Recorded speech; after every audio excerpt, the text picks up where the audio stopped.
राधे राधे। ओम। तो आगे क्या बताया? श्री भगवान ने गरुड़ जी को अल्प मृत्यु के कारण तथा बालकों की अंत्येष्टि क्रिया का निरूपण, जो छोटी उम्र में बच्चों की डेथ हो जाए, जो बच्चे परमपिता परमेश्वर के चले जावे हैं जवान अवस्था में, या छोटे बच्चे, उनकी अंत्येष्टि क्रिया का निरूपण। गरुड़ जी ने कहा, हे प्रभु, वेद का यह कथन है कि अकाल में किसी की मृत्यु नहीं होती, तो फिर राजा या अक्षत्रिय ब्राह्मण किस कारण से अकाल मृत्यु को प्राप्त होते हैं? ब्रह्मा ने जैसे पहले कहा था वह सत्य दिखाई देता है। हे भगवान, वेदों में यह भी कहा गया है कि मनुष्य 100 वर्ष तक जीवित रहता है। इस भारतवर्ष में ब्राह्मण, क्षत्रिय एवं वैश्य वर्ण वाली द्विज जातियाँ, शूद्र और मलेच्छ भी रहते हैं। किस कारण से कली काल में ये शतायु देखे जाते हैं? बालक, धनवान, निर्धन, सुकुमार, मूर्ख, ब्राह्मण, अन्य वर्ण वाले, तपस्वी, योगी, महाज्ञानी, सर्वज्ञानी, लक्ष्मीवान, धर्मात्मा, अद्वितीय पराक्रमी, जो कोई भी हो, इस वसुधा तल पर, इस धरती पर, इस वसुधा तल पर अवश्य मृत्यु को प्राप्त करते हैं। इनके गर्भ में आने के साथ ही इनके पीछे मृत्यु लगी रहती है। इसका क्या कारण है?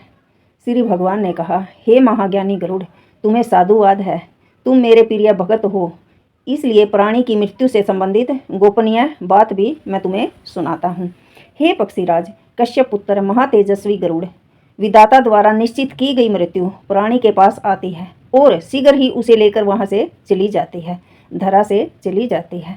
प्राचीन काल से ही वेद का यह कथन है कि मनुष्य 100 वर्ष तक जीवित रहता है, किंतु जो व्यक्ति निंदित कर्म करता है, जो बुरे कार्य करता है, वह शीघ्र ही भी नष्ट हो जाता है, उसकी जल्दी ही मृत्यु हो जाती है, वह जल्दी से ही नष्ट हो जाता है।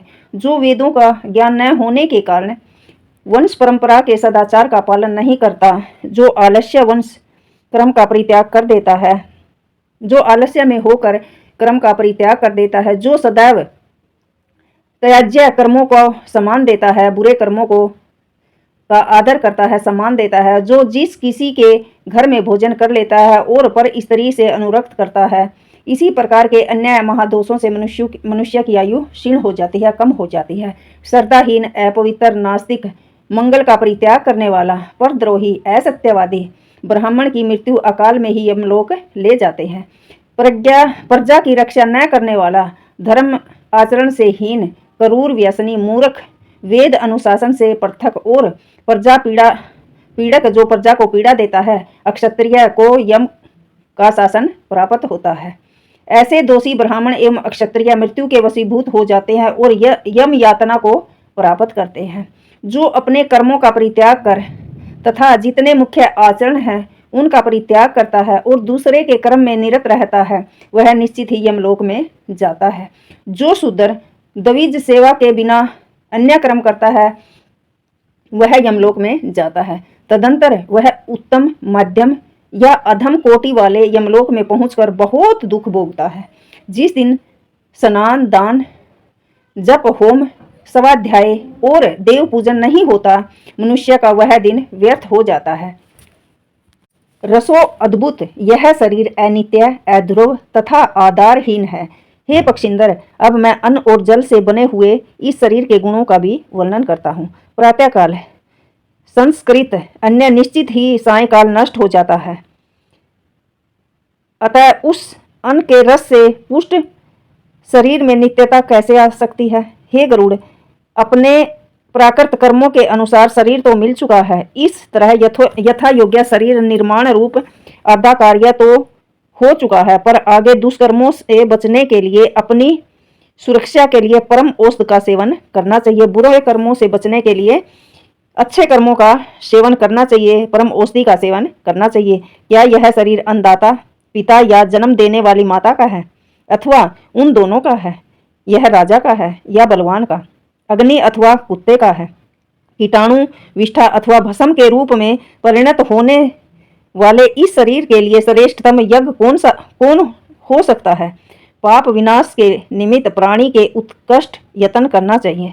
जीवन अनेक बार इस संसार में जन्म ग्रहण कर मन, वाणी और शरीर के द्वारा पाप कर्म करता है। मनुष्य जन्म मिलने पर प्राणी को पूर्व सभी जन्मों के पापों का स्मरण करके तप के द्वारा उन्हें विनष्ट करने का प्रयास करना चाहिए। क्रम के अनुसार प्राप्त होने वाले गर्भवास के महान कष्टों को देखकर भी जो मनुष्य पुनः गर्भवास में आता है अर्थात मानव योनि में ही उससे मुक्ति का प्रयास नहीं करता, वह पात की अंडज आदि योनियों में जहाँ जहाँ जाता है, भाई जिस भी योनि में जाता है तो वो गर्भपात में ही जाता है, तो वही औषधियाँ, वही आंधियाँ, व्याधियाँ, क्लेश और वृद्धा अवस्था जनित रूप परिवर्तन होते रहते हैं। जिस भी हम उसमें जाएंगे तो हर एक में हमारा शरीर भाई चारों अवस्था में आएगा। तो जब हमें मानुष का जन्म मिला है तो हमें अच्छे कर्म करने चाहिए, अच्छी औषधि लेनी चाहिए। भाई अच्छे औषधि का मतलब भाई हमने अच्छा आचरण करना चाहिए, अपने मन को परमात्मा का भजन करना चाहिए, सोचते हुए हर एक काम उस पर समर्पित करना चाहिए। हे द्विजोतम, हे पक्षी श्रेष्ठ, गर्भवास से निकला हुआ प्राणी अज्ञान रूपी अंधकार से आच्छन्न हो जाता है। बाल अवस्था में रहने के कारण वह सत का कुछ भी ज्ञान नहीं रखता। यौवन अंधकार में वह अंधा हो जाता है। इस बात को जो देखता है वह मुक्ति का भागी होता है।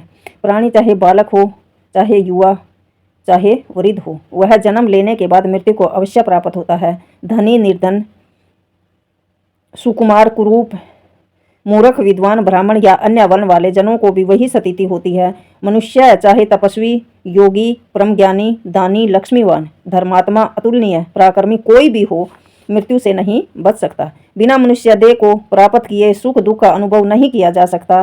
व्यक्ति प्राकृति क्रम के पास में बंद कर मृत्यु को प्राप्त करता है। गर्भ से लेकर 5 वर्ष तक मनुष्य के ऊपर पाप का अलग प्रभाव रहता है, कम प्रभाव पड़ता है, किंतु उसके बाद वह यथायोग्य पाप के न्यून अधिक प्रभाव का भागी होता है। इस प्रकार प्राणी को बार बार इस संसार में आना जाना पड़ता है। इस पृथ्वी पर मरा हुआ मनुष्य दान आदि सत्कर्मों के प्रभाव से पुण्य जन्म लेकर अधिक दिनों तक जीवित रह सकता है। सूत जी ने कहा, भगवान कृष्ण के ऐसे वचनों को सुनकर गरुड़ जी ने फिर कहा, गरुड़ ने कहा कि हे प्रभु, बालक की मृत्यु हो जाने पर पिंड दान आदि क्रियाओं को कैसे करना चाहिए? यदि विपन्ना अवस्था में फंसे हुए भ्रूण की मृत्यु गर्भ में हो जाती है अथवा चूड़ाकर्ण के बीच शिशु मर जाता है तो कैसे, किसके द्वारा दान दिया जाना चाहिए? मृत्यु के बाद कौन कौन सी विधि है? गरुड़ के ऐसे वाक्य को सुनकर भगवान विष्णु ने कहा, हे गरुड़, यदि स्त्री का गर्भपात हो जाए अथवा गर्भस्राव हो जाए तो जितने मास का गर्भ होता है उतने दिने का असोच मानना चाहिए। असोच मानना चाहिए यानी कि वो जब आत्म कल्याण की रक्षा इच्छा रखने वाले मनुष्य को उसके लिए कुछ भी नहीं करना चाहिए। यदि जन्म से लेकर चूड़ाकर्ण संस्कार के बीच बालक की मृत्यु हो जाती है तो उसके निमित्त यथाशक्ति बालकों का दूध का भोजन देना चाहिए। यदि चूड़ाकर्ण संस्कार होने के बाद 5 वर्ष तक बालक की मृत्यु हो जाती है तो शरीर दाह का विधान है, उसके लिए दूध देना चाहिए और बालकों को भोजन कराना चाहिए। 5 वर्ष से अधिक आयु वाले बच्चे की बालक की मृत्यु होने पर अपनी जाति के लिए विहित समस्त हवन यज्ञ क्रियाओं को संपन्न करना चाहिए। ऐसे मृत बालक के कल्याण के लिए जल पूर्ण कुंभ तथा खीर का दान करना चाहिए, क्योंकि उसका ऋण बंद हो जाता है, ऋण मुक्त हो जाता है। हे पक्षिंदर, जन्म लेने वाले की मृत्यु और मृत्यु को प्राप्त हुए प्राणी का जन्म निश्चित है, इसलिए पुनः शरीर का न जन्म हो, इसके लिए व्यक्ति को जीवन काल में कुछ भी अच्छा लगता था उसी का दान करना चाहिए। ऐसा न करने पर उस प्राणी का जन्म निर्धन कुल में होता है, वह स्वल्पायु और निर्धन होकर प्रेत तथा भक्ति से दूर रहता है, उसे पूर्व जन्म प्राप्त होता है। इसलिए मृत शिशु के लिए दान अवश्य देना चाहिए। ऐसा होने पर ब्राह्मण बालकों को मिष्ठान भोजन अवश्य कराना चाहिए। पुराण में इससे संबंधित जिस गाथा का गान हुआ है सब प्रकार से वह मुझे सत्य प्रतीत होती है।